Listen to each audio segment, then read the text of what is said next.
அதிகாரம் 38.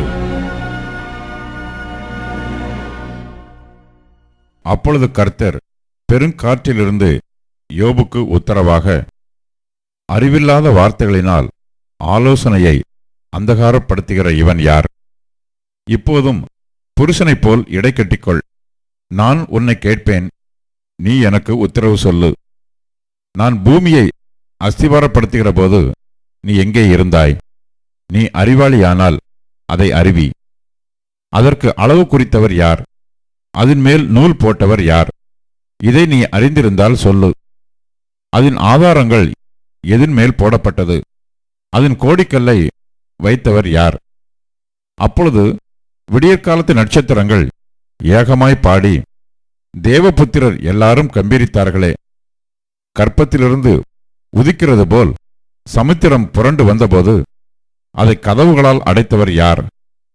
மேகத்தை அதற்கு வஸ்திரமாகவும் இருளை அதற்கு புடவையாகவும் நான் உடுத்தின போதும், நான் அதற்கு எல்லையை குறித்து அதற்கு தாழ்பால்களையும் கதவுகளையும் போட்டு, இம்மட்டும் வா, மிஞ்சி வராதே, உன் அலைகளின் பெருமை இங்கே அடங்க கடவது என்று நான் சொல்லுகிற போதும் நீ எங்கே இருந்தாய்? துஷ்டர்கள் பூமியிலிருந்து உதறி போடப்படும்படிக்கு அதன் கடையாந்திரங்களை பிடிக்கும் பொருட்டு உன் ஜீவகாலத்தில் எப்போதாவது நீ விடியற்காலத்துக்கு கட்டளை கொடுத்து அருணோதயத்துக்கு அதன் இடத்தை காண்பித்ததுண்டோ? பூமி முத்திரையிடப்பட்ட களிமண் போல் வேறே ரூபம் கொள்ளும். சகலமும் வஸ்திரம் தரித்திருக்கிறது போல் காணப்படும்.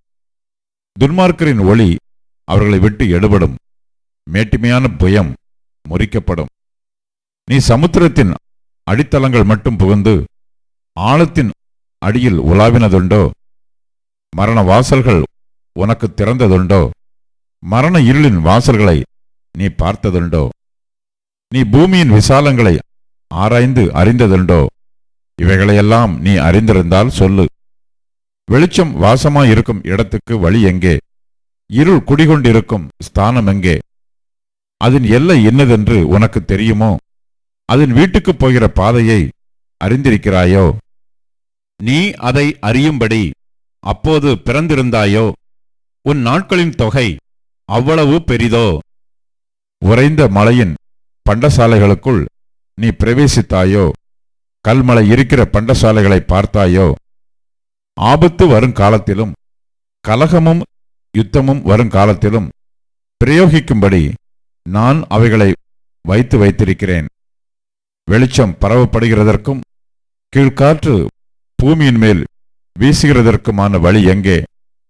பாலும் அந்தர வெளியுமான தரையை திருப்தியாக்கி இளம் பூண்டுகளின் முளைகளை முளைக்க பண்ணும்படி பூமியெங்கும் மனுஷர் குடியில்லாத இடத்திலும் மனுஷ சஞ்சாரமில்லாத வனாந்திரத்திலும் மழையை வருஷிக்க பண்ணி வெள்ளத்துக்கு நீர்க்கால்களையும் இடி முழக்கங்களோடு வரும் மின்னலுக்கு வழிகளையும் பகுத்தவர் யார்?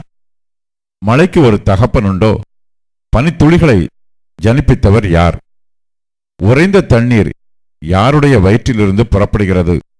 ஆகாயத்தினுடைய உறைந்த பனியை பெற்றவர் யார்? ஜலம் கல்லுருவம் கொண்டு மறைந்து ஆழத்தின் முகம் கெட்டியாய் உறைந்திருக்கிறதே. அருமீன் நட்சத்திரத்தின் சுகிர்த சம்பந்தத்தை நீ இணைக்கக்கூடுமோ? அல்லது மிருக சீரிஷத்தின் கட்டுகளை அவிழ்ப்பாயோ? ராசிகளை அதனதின் காலத்திலே வரப்பண்ணுவாயோ? துருவச்சக்கர நட்சத்திரத்தையும் அதைச் சேர்ந்த நட்சத்திரங்களையும் வழிநடத்துவாயோ? வானத்தின் நியமங்களை நீ அறிவாயோ? அது பூமியை ஆளும் ஆளுகையை நீ திட்டம் பண்ணுவாயோ? ஏராளமான தண்ணீர் உன்மேல் சொரிய வேணும் என்று உன் சத்தத்தை மேகங்கள் பரியந்தம் உயர்த்துவாயோ? நீ மின்னல்களை அழைத்தனுப்பி அவைகளை புறப்பட்டு வந்து, இதோ இங்கே இருக்கிறோம் என்று உனக்கு சொல்லும்படி செய்வாயோ? அந்த கரணங்களில் ஞானத்தை வைத்தவர் யார்? உள்ளத்தில் புத்தியை கொடுத்தவர் யார்? ஞானத்தினாலே கொடிமாசிகளை எண்ணுபவர் யார்? தூளானது ஏக பாலமாகவும் மண்கட்டிகள் ஒன்றோடொன்று ஒட்டிக்கொள்ளவும் ஆகாயத்து துருத்திகளிலுள்ள தண்ணீரை பொழிய பண்ணுகிறவர் யார்? நீ சிங்கத்துக்கு இரையை வேட்டையாடி சிங்கக்குட்டிகள் தாங்கள் தங்கும் இடங்களில் கடந்து கெபியிலே பதிவிருக்கிற போது அவைகளின் ஆசையை திருப்தியாக்குவாயோ? காக்கை குஞ்சுகள் தேவனை நோக்கி கூப்பிட்டு ஆகாரமில்லாமல் பறந்து அலைகிற போது அவைகளுக்கு இரையை சவதரித்து கொடுக்கிறவர் யார்?